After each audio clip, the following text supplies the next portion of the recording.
Magandang araw mga kaibigan. Bigyan natin ng reaction, opinion, itong post ni Joey Di Bebri every other day. Sabi lang niya, national government ang nagbigay ng go signal sa green taxi sa Davao City at Cebu. Hindi sila nakipag-usap sa LGU. Para bang sarili mong bahay, meron lang biglang pumasok na hindi naman lang nag-coordinate, di nagpaalam, basta pumasok na sa bahay mo. Ikaw na may-ari ng bahay, ano ang reaksyon mo? Di ba pambabastos na yun, na hindi man lang trespassing, di ba? So, ganyan po ang nangyari. Although maganda itong green taxi dahil environmentally friendly means of transportation, umalma ng todo si Mayor Baste at Governor Pam Baricuatro. Nabasa ko yung mga post nila, nagre-reklamo dahil sa pagpasok wala lang, completely dinisregard ang mga local ordinances. Di ba kung magnegosyo ka sa kahit anong bayan, kailan mo manguha ng business permit sa mayor? So ang tanong, ito bang green taxi, nag-apply ba sila ng business permit sa mayor or sa probinsya? Something like that. Wala. Ang hawak-hawak lang nila, approval ng national government.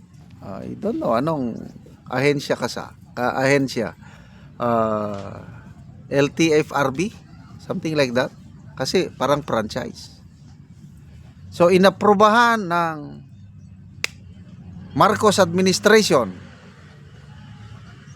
ang permit to operate ng green taxi na ito. Pumasok na lang sa Davao na hindi nakipag-coordinate sa Davao City LGU. Pumasok sa Cebu, hindi man lang nakipag-coordinate sa Provincial Government of Cebu. Kaya nagrereklamo. Kahapon nabasa ko yung una kong nabasa yung kay Mayor Baste.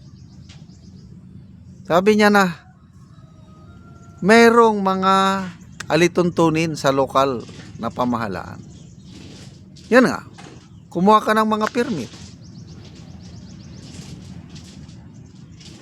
Ni isa sa mga requirements, local requirements, hindi sumunod, binaliwala ng kumpanyang ito. Parang Vietnamese-owned company itong pumasok na green taxi.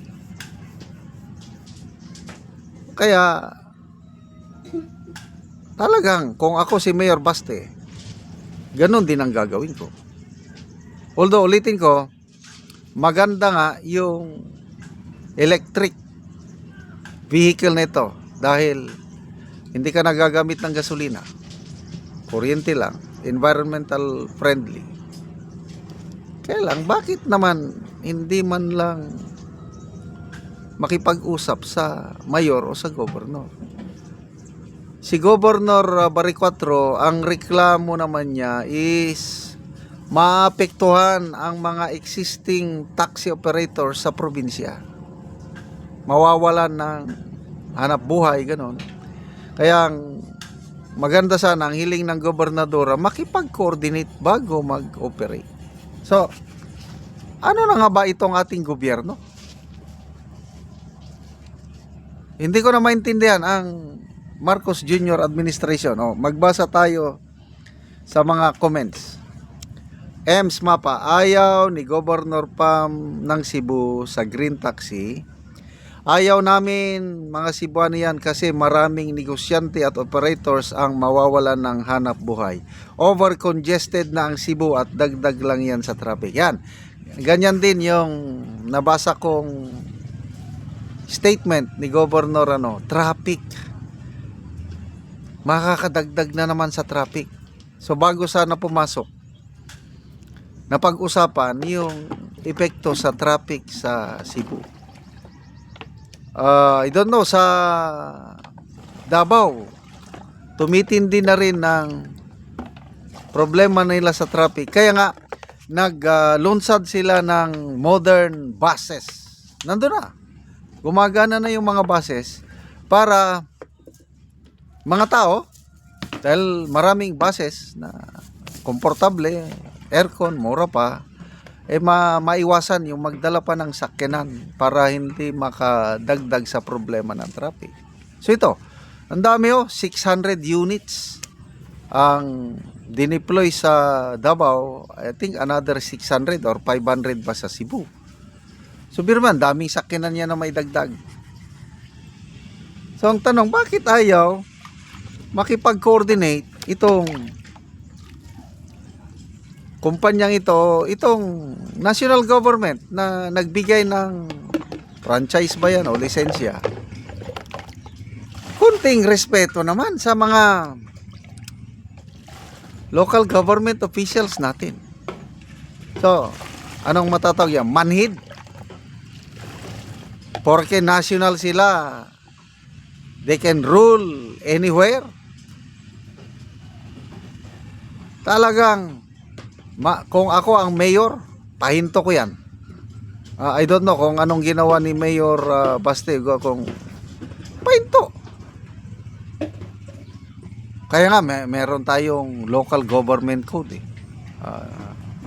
local autonomy. Kaya ang mga mayor, gobernador, may nagpapasaya ng mga ordinance.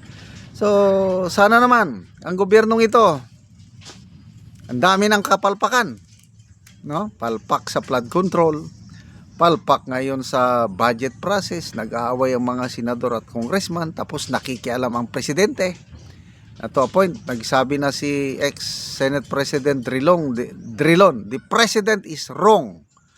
Ngayon lang nangyari na ang presidente nakikialam sa budgeting process. He is wrong. Maybe he's realizing that he is now a lame duck president. So, good luck sa administrasyong ito. May pag-asa pa ba tayo? Ano sa tingin nyo? Salamat mga kaibigan sa inyong pagsubaybay sa ating channel. Nakakatulong kayo ng malaki sa tribong Talandig ng Bukidnon dahil ang income sa channel na ito pantulong po sa tribo. Namimigay tayo ng libreng yero at pako para makapagpatayo itong tribo ng mas maayos na tirahan. Panoorin nyo ang video na ito. So mga ka-viewers, live ta karon, ako karon diri sa balay nga makita nimo nga trapa lang ang atop o ang iyang dingding. So mo na gid ang hitsura sa ilang balay, trapal, ang dingding o ang atop.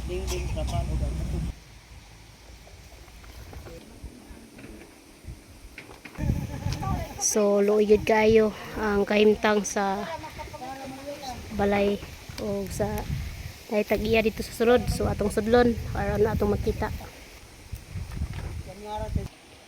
So atong tan-awon si ante. Ayo.